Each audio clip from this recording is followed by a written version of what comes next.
म अलिकति पहिले थोरै ब्रिफिङ गर्छु है सर। हुन्छ। यो हामी अहिले बनेपाको के नगरपालिका अरे सर? बनेपा नगरपालिका। बनेपा नगरपालिका वार्ड नम्बर 11।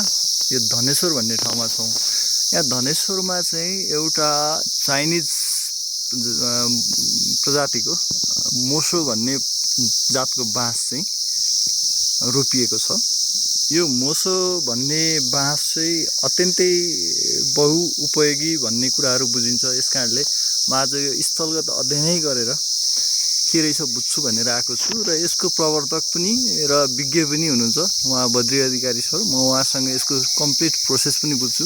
मैले तपाईँहरूलाई अहिले देखाइरहेको यो बाँस हेर्न सक्नुहुन्छ। यसको हाइट चाहिँ धेरै लामो हुन्छ। कति हुन्छ अरे बद्री सर यसको? 63 फिटसम्म भएको छ सर। 63 फिटसम्म हुन्छ। ओके, अब यो अहिले सामान्यतया मैले थोरै भिडियो देखाइरहेको छु। यो इच्छुक मान्छेहरूले यो खालको व्यवसाय गरेर बाँस रोपेर यसबाट चाहिँ धेरै ठुलो लाभ लिन सक्ने सम्भावना देखेर म आफै पनि स्थलगत रूपमा आएको छु। ल सर, अब यो विषयको बारेमा यो बाँसको थोरै व्याख्या गर्नु त। नमस्कार हजुर, म बद्री अधिकारी। हाम्रो यो धनेश्वर बैकीबा सामुदायिक वनमा नेपाल सरकारले 2064 सालमा चाइनाबाट मोसो प्रजातिको यो बाँस ल्याएर आएर परीक्षणको लागि यहाँ लगाएको हो। लगाउँदाखेरि यो बाँसहरू एकै ठाउँमा गुजमुज भएर नआउने, छुट्टा छुट्टै आउने, अनि यसबाट यो लगाएको ठाउँमा पहिरो नजाने, पहिरोहरू रोक्ने, अनि पानीको संरक्षण गर्ने। त्यसले गर्दाखेरि यसबाट चाहिँ यसको टुसा असाध्यै मिठो हुने र अनि यसबाट कागजहरू पनि बन्ने, यसबाट धागो निस्किएर धागो मार्फत कपडाहरू पनि बुन्ने बहुउपयोगी बाँस भएको हुनाले यो बाँस चाहिँ धेरैले मन पराउनु भयो र बिरुवाहरू पनि खोज्नुभयो। अनि बिरुवाहरू खोज्ने क्रममा मैले चीनबाट अलिअलि बिउहरू मगाएर बिउबाट बिरुवाहरू बनाएको छु। अनि अहिले लगभग 20वटा जिल्लामा स्थानीय सरकारहरू र डिभिजन वन कार्यालयहरूले 20वटा जिल्लामा यसको बिरुवाहरू लगेर प्रसारण गरेर रोपिसक्नु भएको छ। सबभन्दा राम्रो कास्की र सिन्धुपाल्चोक नुवाकोटमा यसको बिरुवाहरू राम्रो भइरहेको छ। फस्टाउने यो चाहिँ तराईमा हुँदैन यो प्रजातिको बाँस। त्यसले गर्दाखेरि यसलाई अलिकति चिसो नै मन पराउँछ। अलि भिरालो, सेपिलो र चिसो जग्गामा यो बाँस असाध्यै राम्रो हुन्छ।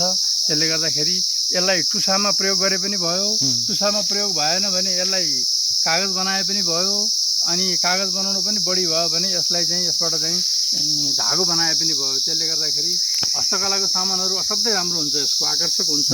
त्यसले गर्दाखेरि बाँस एक, यसको तरिका चाहिँ अनेक छ। त्यसले गर्दाखेरि यो बाँस सबैले मन पराए, मैले पनि मन पराएको छु र सानो नर्सरी पनि राखेको छु। हजुरहरू आउनुभयो भने नर्सरीमा केही बिरुवाहरू उपलब्ध गराउन सक्छु। यो बाँसको उपयोगको विषयमा त अहिले नेपालमा धेरै प्रकृतिले उपयोग त गर्न सकिएको छैन हैन। खास गरी यसलाई अहिले सुरुवात मात्रै गरिएको छ। यसको व्यावसायिक उत्पादन त भइसकेको छैन। यसको सानो स्केलमा ग्रिन ब्याम्बो क्रिएसन भन्ने एउटा संस्था छ, त्यसले बाँसको काम गर्छ, पाटन औद्योगिक क्षेत्रमा छ। उहाँहरूले लगेर मोबाइल होल्डर, एस्ट्रे, अनि भित्तामा लाउने पर्दाहरू, अनि वाल फेन्सिङको कामहरू, मोबाइल होल्डरहरू यस्तोहरू बनाउनु भएको छ, बनाउँदै बिक्री गर्नु भएको छ। हामीहरूले सबै बाँस बेच्ने नै ग्रिन ब्याम्बो क्रिएसनलाई हो। उहाँहरूले सबै बाँसहरू उठाउनुहुन्छ, अहिले हस्तकला सामान बनाउनुहुन्छ। अहिले सर यो बाँस रोप्न चाहने मान्छेहरूको लागि सरले यसको सुरुदेखिको प्रोसेस भन्नुहोस् त। यो कहिलेदेखि रोप्न सुरु हुन्छ?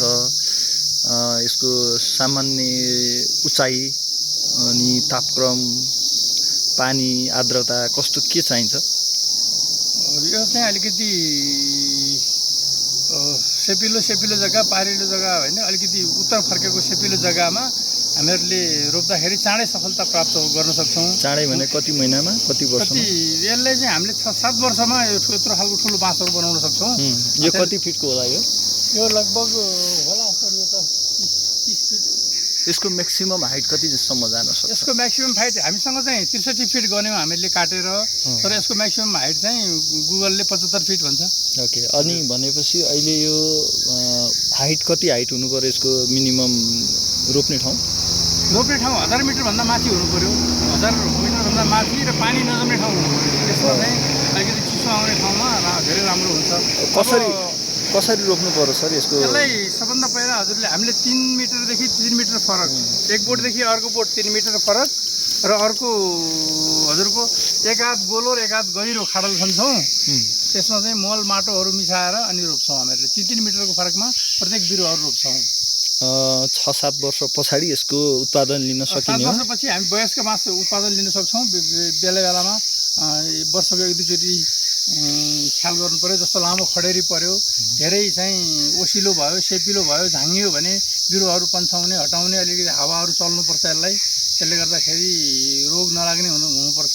बिचमा यसलाई अरू सेवा के गर्नुपर्छ? अब साह्रै नै रुखो जमिन छ भने 1-2 वर्षमा हामीहरूले वस्तुको मलहरू थप्दै गर्नुपर्छ। नत्र चाहिँ लगभग अहिले 3 देखि 5 किलो कम्पोस्ट मल एउटा खाडलमा हालेको छौँ भने त्यही मलको बलले नै हुर्किराखेको छ।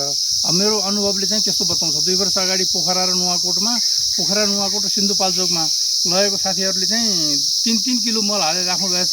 अहिले चाहिँ 3 वर्षको बाँसहरू नै लगभग यो अवस्थाको बाँसहरू देखिसकेँ मैले भिडियोमा, फोटोमा। भनेपछि 3-3 फिट कि 3-3 मिटर भन्नुभयो? 3-3 मिटरको 3-3 मिटरमा चाहिँ रोपिएपछि भनेको चाहिँ 5-6 वर्ष पछाडि त्यो पुरै झ्याङ्गिन्छ? पुरै झाङ्गिन्छ र सबै जग्गाहरू ढाक्छ र बाहिर पनि हामीले रोपेको भन्दा बाहिर पनि जान्छ। अहिले गोटाको हिसाबले बिक्री हुँदा यो कसरी हुन्छ सर? कसरी गरिरहनु भएको?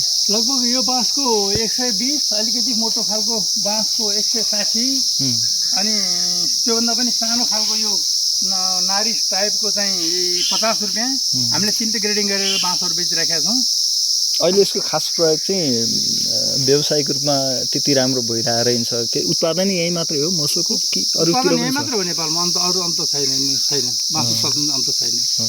यो खालको बाँसको सम्भावना नेपालको भूमिमा कतिको छ? मध्य पहाडमा त असाध्यै प्रचुर सम्भावना देख्छु मैले चाहिँ। योभन्दा अरू विकल्पको बाँसहरू पनि छन् कि यही नै उपयुक्त हो? अब यो बाँस चाहिँ बहुउपयोगी भावना मलाई चाहिँ मन परेको बाँस यही नै हो। त्यसले गर्दाखेरि हामीले टुसामा प्रयोग गर्न सक्ने, कागज बनाउन सक्ने, धागो बनाउन सक्ने, हस्तकलामा प्रयोग गर्न सक्ने बहुउपयोगी बाँस भावनाले मलाई चाहिँ मन परेको यो हो। खास अरू बाँसहरूको हिसाबमा चाहिँ मलाई त्यति ज्ञान चाहिँ छैन। मोसोमा चाहिँ अलिक बढी काम गरेको हुनाले। अब यसमा एउटा कुरा छ अरे, एकपल्ट रोपिसकेपछि भनेको यसको उत्पादन कति वर्षसम्म लगातार पाउन सकिन्छ? बिजु बिरुवा मकैबाट लगेको बिरुवाहरू 90 वर्षसम्म उत्पादन दिन सक्छ। 3 पुस्तासम्मलाई आरामले ढुक्कले दिन्छ। 90 वर्ष? 90 देखि 100 हजुर।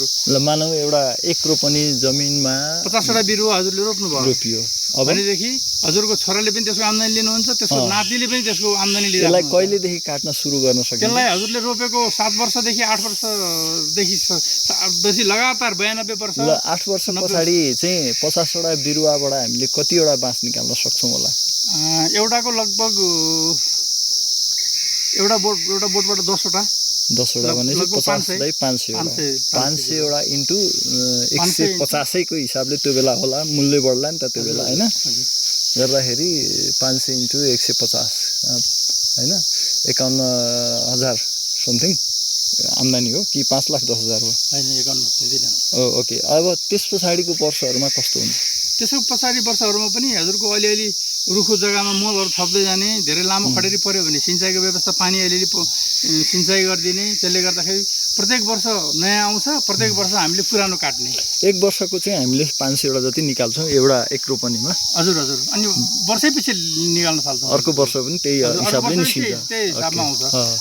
भनेपछि 1 रोपनीमा 50,000 के हाराहारीमा आम्दानी भयो भने 1 बिघामा लाउने मान्छेहरूले अथवा 13 रोपनीमा लाउने मान्छेहरूले चाहिँ 7.5 लाख रुपियाँ जति वर्षको यो बाँसबाट आम्दानी गर्न सक्लान् होइन?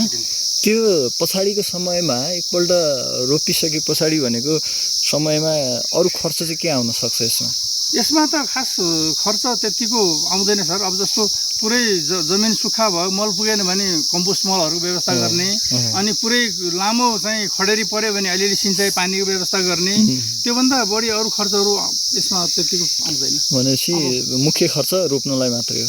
मुख्य खर्च रोप्नलाई नै हो। त्यस पछाडि भनेको 90 वर्षसम्म यसको आम्दानी सुनिश्चित हो? सुनिश्चित नै हुन्छ। 90 वर्ष नै पुग्छ कि अलिक के छ यसको प्र्याक्टिस? सरदार 80 देखि 100 वर्षसम्म बाँस फुल्छ, फुलेपछि बाँस मर्छ। त्यसले गर्दाखेरि मैले बिचको 90 वर्ष राखेको कारण नै त्यो हो सर। यो चाइनातिर चाहिँ के रहेछ त्यसको? चाइनातिर पनि लगभग त्यस्तै नै भनाइ हुन्छ। 100 वर्ष पुगेपछि बाँस फुल्छ, फुलेपछि मर्छ, अनि बिउ छोडेर चाहिँ मर्छ अरे। त्यो बिउ सङ्कलन गरेर उहाँहरूले बेच्ने हो बिउ। तुलनात्मक रूपमा अब यस्तो पाखा बिरालो जमिनमा त होइन नर्मल्ली अरू चिज त फलाउन सकिँदैन नि सर होइन। हजुर सर। अन्नबालीहरू खेतीहरू त अर्थ हुँदैन भनेपछि हामीले अरू सब चिज छोडेर बाँस लाउनुमा फाइदा हो। हजुर उद्योग खोल्न सक्यो भने बाँसमा धेरै फाइदा हुन्छ सर। त्यो अहिले तत्कालको हिसाबमा यसको मार्केट कस्तो छ त नेपालमा, यसको बिक्री हुन्छ? अब अहिलेसम्म त बाँस पुगेको छैन, हस्तकलाको सामानहरू बनाउनु पुगेको छैन, पर्दाहरू बनाउन माग आएको आइसकेको एकै ठाउँबाट पनि। त्यो किनभनेदेखि अब अहिले उत्पादन अन्तबाट भइसकेको छैन। बिरुवा चाहिँ सरले मात्रै बेच्नुहुन्छ? बिरुवा हजुर अरू अरू अरू अरू नेपालमा अरूले बेच्नुहुन्न यो मोसो बाँसको। यसपालि कति बेच्नुभयो? यसपालि मैले लगभग 8,000 देखि 8,000 9,000 जति बिरुवाहरू बेचेँ। यो बाँस कति बाक्लो हुन्छ भित्रबाट फोडेर हेर्नु भएको छ? बाक्लो धेरै बाक्लो छैन सर, यहाँ खोक्रो पनि छैन, यहाँ यही नै हो बाँसको मोटाइ चाहिँ खोक्रै छ, खोक्रो नै छ। मैले देखेको छु कहीँ कतै यो विदेशतिर होइन यस्तो बाँसहरूबाट चाहिँ फर्निचरहरू बनाउने भन्ने कुराहरू, त्यो फर्निचरहरूको लागि पनि यो उपयुक्त छ? फर्निचरहरूको लागि यसको हजुर प्लाईहरू बनाउन सक्छ नि सर यसको। ल ठिक छ। अब यो विषयलाई सरसँग सम्पर्क राख्दाखेरि बिरुवाहरू पाउन सकियो, प्राविधिक ज्ञान पनि पाउन सकियो होइन? थोर बहुत मसँग 83 सालको लागि अब 6,000 बिरुवा छ, 6,000मा 2,000 बुक भइसकेको छ, अब 4,000 बिरुवाहरू बाँकी छ। त्यसले गर्दाखेरि 2 वर्ष नपुगेको बिरुवाहरू पठाउनु मिल्दैन, मर्छ त्यो बिरुवाहरू। त्यसैले गर्दाखेरि मसँग 4,000 बिरुवाहरू स्टक छ। मैले सुनेअनुसार सरले बिरुवामा चाहिँ 100% ग्यारेन्टी दिनुहुन्छ, मरेको अवस्थामा रिप्लेसमेन्ट पनि दिनुहुन्छ? मरेको अवस्थामा म कहाँबाट लागेको बिरुवा मऱ्यो भने फेरि म अर्को बिरुवा निःशुल्क दिन्छु। निःशुल्क दिनुहुन्छ भनेपछि कुनै जोखिम लिनु परेन? जोखिम लिनु परेन, बिरुवा मर्दैन। 2 वर्ष पुगेको बिरुवाहरू म आफैले रोपेर हेरिसकेको छु। 1000मा 1-2वटा बिरुवाहरू त्यो पानीको भेल लाग्यो अथवा बगायो त्यस्तो भन्ने अवस्थामा त मर्न सक्छ, नत्र त मर्दैन। मैले राखेको छु। प्राविधिक ज्ञान आवश्यक पर्छ सर यो खेती गर्न चाहनेहरूलाई? त्यस्तो विशेष आवश्यक पर्दैन सर यसलाई। सरले सामान्य तरिकाले सम्झाएको बुझाएकै आधारमा पनि हुन्छ? हुन्छ हजुर, आइरहनु पर्दैन, यहाँ आइरहनु पर्दैन। एकचोटि तालिमहरू विशेष तालिमहरू लिनु पर्दैन। ठिक छ। ल म सरलाई यो विषयमा चाहिँ अब मलाई पनि आफूलाई पनि राम्रो लाग्यो। तपाईँहरू धेरै मान्छेहरूलाई यसको उपयोगिताको बारेमा अनुभव नहुन सक्छ, जानकारी नहुन सक्छ।